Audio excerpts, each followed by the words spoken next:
Namaskar, I'm Mrinali Babra, your motivational speaker, healer, and life coach. The present scenario in the entire world and in India is really challenging and critical. We are all witnessing it. आप लोग सभी देख रहे हो, experience कर रहे हो. लेकिन ये एक समय ऐसे है जहाँ पे शायद और बहुत सारी अच्छी बातें भी हो रही हैं. मैं एक छोटी सी स्टोरी आप लोग के साथ शेयर करना चाहती हूँ.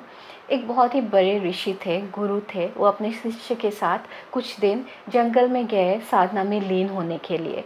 करीब 2 साल तक साधना करने के बाद वो लोग जंगल से बाहर आए.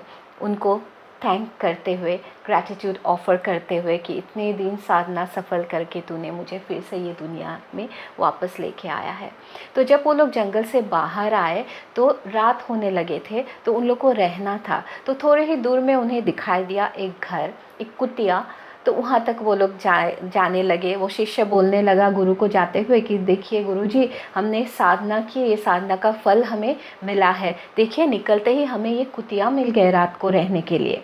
तो वो लोग जैसे ही बढ़े कुटिया तक, तो वहाँ पे देखा जाके कि कुटिया का आधा छत नहीं है.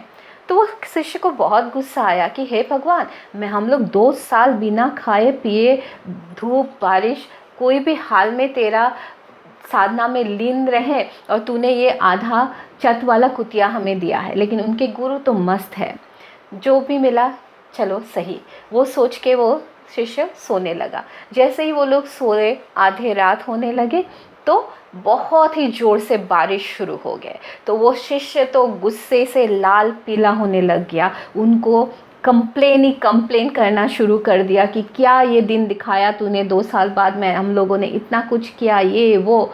लेकिन गुरु क्या किए, वो बारिश में नहाते हुए, बारिश का पानी से खेलते हुए वो मस्त मौला बनता रहा.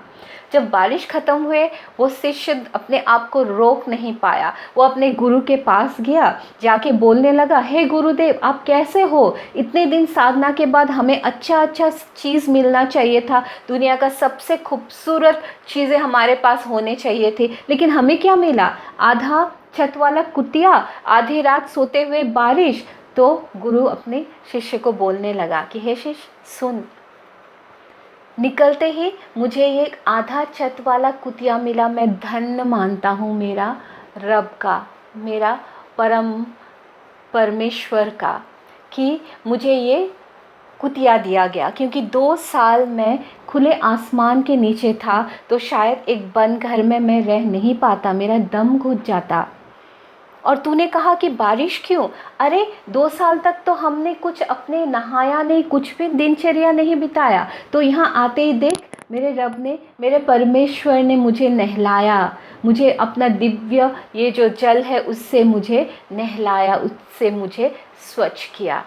तो जो कुछ भी मिल रहा है उसमें खुश रहना सीखो, और वो जो दे रहा है उस पे कभी क्वेश्चन मत करो, कभी प्रश्न मत उठाओ. जो भी है उसको रेलिश करना सीखो, जो भी है उसी में अपने आप को लीन करना सीखो.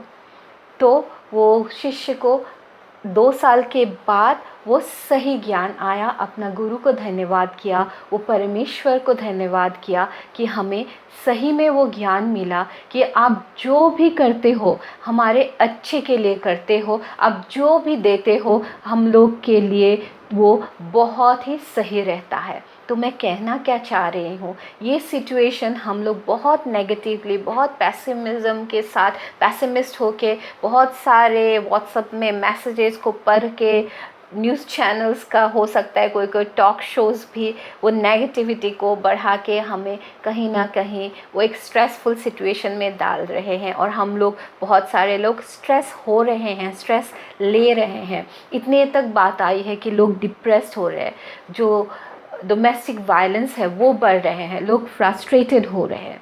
लेकिन ये समय उसी का नहीं है. ये समय जो भी हमें मिल रहा है इसमें एक बहुत बड़ी बात छुपी है जो शायद हमें अभी नहीं दिख रहा है, लेकिन ये फेज़ जैसे ही बीतेंगे तो हमें वो दिखना शुरू हो जाएगा. क्योंकि देखिए, हम उनके अंश है और हमारे बीच उन्हीं का वो फोरसाइट है. लेकिन कहीं ना कहीं हमारे कॉन्शियसनेस लेवल अभी वहाँ तक नहीं है. हम लोग इतने कॉन्शियस नहीं हैं कि वो बात को हम हम समझ सके। जो हमें अभी बहुत दर्दनाक या बहुत दुख वाला सिचुएशन दिख रहा है, वो हो सकता है आगे जाके हमारे लिए बहुत ही ज़्यादा खुशी लेके आए। अभी और एक बात बहुत इम्पॉर्टेंट है जिसको आप लोग समझिए कि हम लोग बोल रहे हैं कि इकोनॉमी शटर हो जाएंगे, फिनेंशियल प्रॉब्लम्स शुरू हो जाएगा। तो वो शुरू होने से पहले शुरू मत कीजिए, क्योंकि हम जो सोचते हैं उसी को हम अट्रैक्ट करते हैं। और जैसे मोदी जी ने एक प्रैक्टिस हमें दिया था कि हमें दिया लगाना है, एक समय पे लगाना है। वो क्यों किए थे? वो एक बहुत बड़ी कारण के लिए, वो कलेक्टिव कॉन्शियसनेस के लिए। तो हमें वो बातों को समझना है। हमें कलेक्टिव कॉन्शियसनेस कोई भी क्रिएट नेगेटिव नहीं करना है, नेगेटिव कलेक्टिव कॉन्शियसनेस में नहीं घुसना है, और हमें पॉजिटिविटी ही आगे लेके जाना है। हमें बार बार अपने आप को समझाना है। 1 महीना 2 महीना हो सकता है, मैक्सिमम 3 महीना, लेकिन हम अबांडेंस में हैं और अबांडेंस में ही रहेंगे। हमारे साथ जो कुछ भी हो रहा है बहुत अच्छा हो रहा है, और जो कुछ भी होने वाला है वो बहुत ही अच्छा होने वाला है। क्यों? क्योंकि हमारे साथ वो डिवाइन पावर्स है, हमारे साथ वो दिव्य शक्तियाँ है। और अगर आप अपने लाइफ में कोई गलत काम नहीं किए हो तो आप क्यों डर रहे हो? डरना नहीं है, ये सिचुएशन डरने का नहीं है, ये सिचुएशन है साधने का, साधना करने का, तपने का, तपस्या करने का। हमें एक बहुत ही सुंदर मौका मिला है अपने आप को जानने के लिए। इसका बहुत ही सही इस्तेमाल कीजिए, खुद को पहचानिए, खुद को समझिए, खुद पे काम कीजिए। और देखिए, जब लॉकडाउन चले जाते हैं, जब कोरोना भाग जाता है, ख़त्म हो जाता है, तब कितना सुंदर हो सकते हैं हमारी ये ज़िंदगी। फिर हम लोग वो गलतियाँ ना दोहराएं, फिर हम लोग प्रकृति को फिर ऐसे कुछ करने के लिए ना उकसाए, और अपनों के लिए, अपने बच्चों के लिए एक बहुत ही सुंदर वर्ल्ड क्रिएट करके उनको दे के जाएं। Thank you so much for listening to me.